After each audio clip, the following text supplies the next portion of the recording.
Saya sekolahku di Kota Raya. Aku kelas 1A.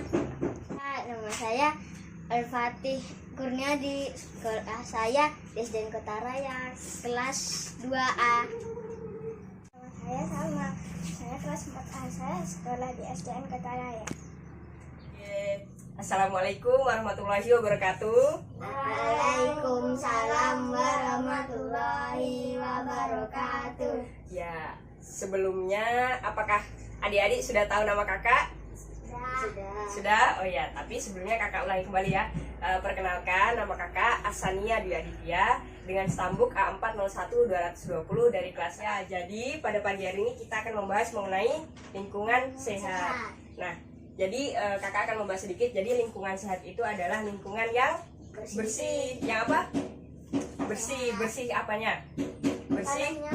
Nah, terus udaranya bersih. Nah, oke. Jadi untuk mempersingkat waktu, kita melihat video ini dulu ya.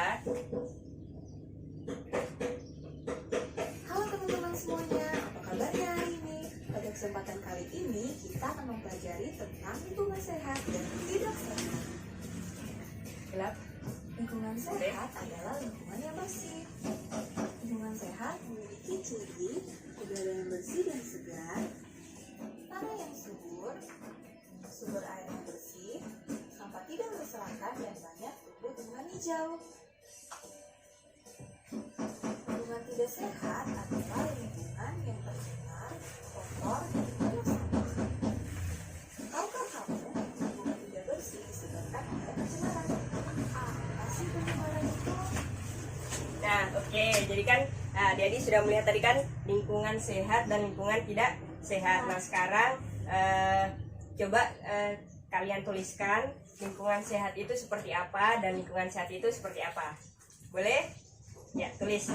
Yang lingkungan sehat itu contohnya apa? Atau begini, langsung sebutkan aja. Tadi contoh lingkungan sehat yang bagaimana?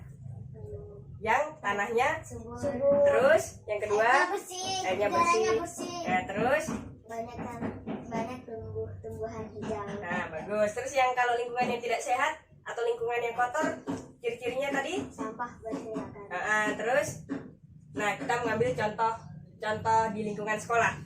Nah, jadi kan kalau lingkungan kelas yang bersih itu yang bagaimana? Yang sehat? Sampahnya tidak berserakan. Sampahnya tidak berserakan. Terus kelasnya selalu dibersihkan atau disapu. Nah, terus tanamannya selalu disiram. Terus kalau lingkungan yang tidak sehat atau lingkungan kelas yang kotor itu disebabkan karena apa? Karena sampahnya tidak dipungut atau sampahnya berserakan, terus kelasnya tidak disapu. Nah, oke, jadi itulah pembahasan pada pagi hari ini. Sekarang sudah selesai. Sekarang kita akan lanjut ke materi selanjutnya. Mas Mikdad, Mbak Salma sama Mas Al lebih suka belajar begini atau pakai buku? Kayak buku. Pakai buku, kenapa? Apa? Kenapa lebih suka pakai buku? Karena di sini bisa pakai tulis. Di situ juga. Oh iya, apalagi kalau Mbak Salma lebih suka belajar yang pakai video animasi begini atau lihat buku, pakai buku pelajaran begitu? Lebih suka begini, kenapa? Karena lebih banyak tahu. Oh, lebih banyak tahu. Terus lebih senang juga ya, gembira karena banyak animasinya begitu. Oke, ada lagi? Enggak. Kalau pakai buku pelajaran kenapa? Bosen? Karena gambarnya sedikit. Oh ya, kalau Mas Al lebih suka pakai buku atau pakai animasi begini? Kayak begini, kenapa? Rasanya seneng ya lihat gambar-gambar begitu. Oh iya. Oh, terus kalau pakai buku pelajaran kenapa? Bosen? Oh, bosen nulis, lebih suka lihat begini. Nah, jadi pada tugas kali ini saya memilih model pembelajaran studio virtual di mana saya menggunakan media YouTube untuk mengajarkan lingkungan sehat kepada adik-adik saya.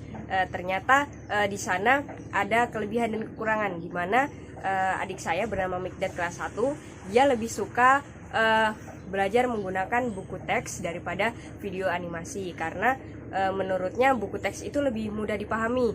Kemudian dia lebih gampang untuk mengulang materi apabila dia tidak paham. Kemudian untuk Salma Afifah kelas 4 SD, dia lebih suka belajar menggunakan video animasi karena dia merasa lebih menyenangkan, lebih gembira seperti itu dibandingkan dengan buku teks yang katanya itu lebih membosankan karena dalam buku teks itu kebanyakan hanya berisi tulisan. Kemudian untuk Al-Fatih kelas 2, dia lebih suka juga menggunakan video animasi karena dia merasa lebih menyenangkan, lebih menggembirakan daripada buku teks. Mungkin saya akan simpulkan sedikit mengenai kelebihan dan kekurangan. Untuk saya sendiri, saya pribadi, saya lebih suka belajar menggunakan video animasi, tetapi di sana banyak kendala saat membuat pelajaran. Yang pertama, tidak semua materi pembelajaran itu ada di YouTube mengenai semua materi. Kemudian yang kedua, ada kendala saat membuat video animasi tersebut. Mungkin pertama untuk guru-guru yang sudah tua itu ada kendala dalam mengoperasikan komputer. Kemudian keterbatasan dalam memahami tool-tool dalam studi virtual itu. Misalnya kami menggunakan Canva. Kemudian ketika jaringan tidak stabil atau itu bisa memperlambat proses pembuatan video. Itu kelebihannya menurut saya. Di sana kita lebih gembira, kemudian kita lebih mengekspresikan diri kita menggunakan Canva itu untuk membuat video pelajaran. Itulah video pembelajaran untuk tugas UAS saya. Apabila ada kesalahan kata, saya mohon maaf. Saya akhiri. Wassalamualaikum warahmatullahi wabarakatuh.